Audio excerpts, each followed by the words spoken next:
wasaaradda waxbarashada barbaarintii oo sayniska Soomaaliland ayaa munaasabad qalin jabin u qabatay 200 oo hablood kuwaasi oo loo tababaray macalinimo ardaydan waxbarashadooda waxa iska kaashaday wasaaradda waxbarashada iyo hay'adda Save Children waxa aanay ka qalin jabiyeen kuuliyada tababarka macallimiinta qaranka munaasabadan waxa ka soo qayb galay wasiirka wasaaradda waxbarashada wasiirka wasaaradda qorsheynta wasiirka wasaaradda shaqada iyo arrimaha bulshada wasiir ku xigeenka wasaaradda diinta iyo waqafta agaasimaha guud ee wasaaradda waxbarashada agaasimaha kuuliyada tababarka macallimiinta madaxda Save Children xildhibaano iyo marti sharaf aad u tiro badan ugu horeyntii munaasabadan waxa halkaasi ka hadashay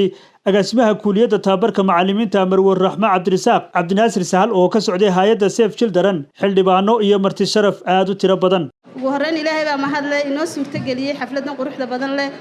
aynu maanta u joogno in 200 habla ah oo ka baxaya kuuliyada tababarka macallimiinta qaranka oo muddo 2 sano ah ku jiray dugsigaasi intooda badanna ay ahaayeen boarding kuwaas oo iskaga kala yimid dhammaan gobolada Jamhuuriyadda Soomaaliland oo gobol kasta laga soo xulay hablaha hadhowna insha Allah lagu celin doono waxaan yar inoo taabsan doonaa kuuliyada tababarka macallimiinta qaranka waxa ka baxay 4 difcadood 2 difcadood kamid ah waxa weeyaan hablo ugu horeey waxaan hambalyo u dirayaa 200 ee arday ee hablood ee halkan ka qalin jabinaya oo maanta dhameystay tababar 2 sano ah oo 2 sanadood oo xiriir u soo socday waxaan leeyahay hambalyo tababarkani wuxuu qayb ka yahay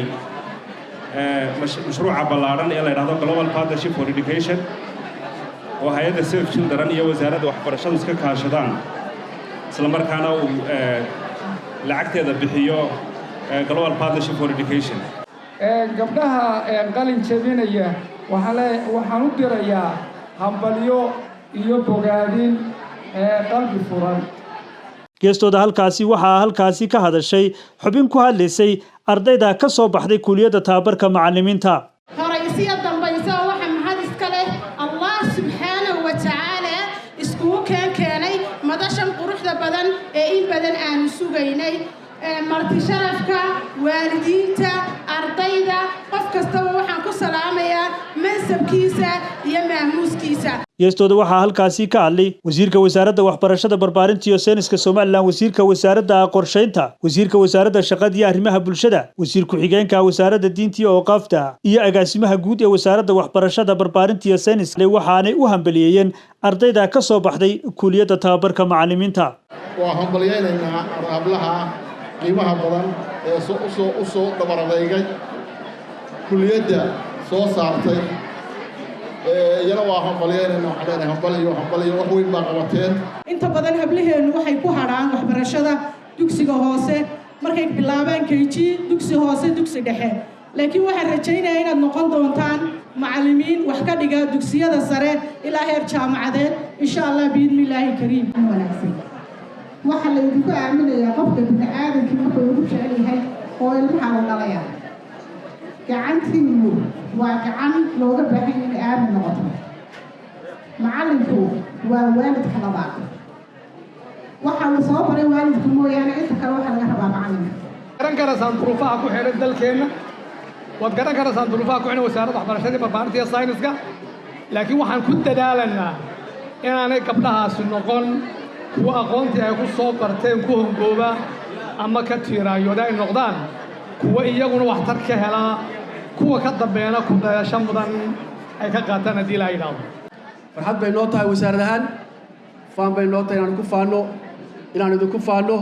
wasaarad waxbarasho ahaan maadaama ay xukuumadda wada jirayo waxqabad ujeeddadeeda ugu weyn ay tahay kobcinta iyo tageynta waxbarashada isla markaana loo baahan yahay in la tababaro macallimiinta oo dhammaan macallimiinta dugsiyada ka dhiga yar iyo weyn kuwa dugsi sare iyo duwa dugsi hooseba aynu doonayno inay noqdaan macallimiin qualified ah oo wax bari kara oo soo saari kara jiil berito hogaamiye qarankeena waxa marxaati ka ah in xukuumaddu maanta la kordhinayo dugsiga tababarka macallimiinta Hargeysa oo kor loo kordhinayo kalaasyo cusub iyo faloo dhan lagu darayo waxa taa ku xiga in burco mid laga sameeyo oo bisha dambe sida Cabdinaasir sheegay bisha dambena laga bilaabi doono kii burcana la dhiso gunaanadkii waxaa halkaasi abaalmarino iyo shahaadooyin lagu guddoonsiiyey ardayda 200 ah ee ka soo baxay kuuliyada tababarka macallimiinta waxaana loo rajeeyay mustaqbal wanaagsan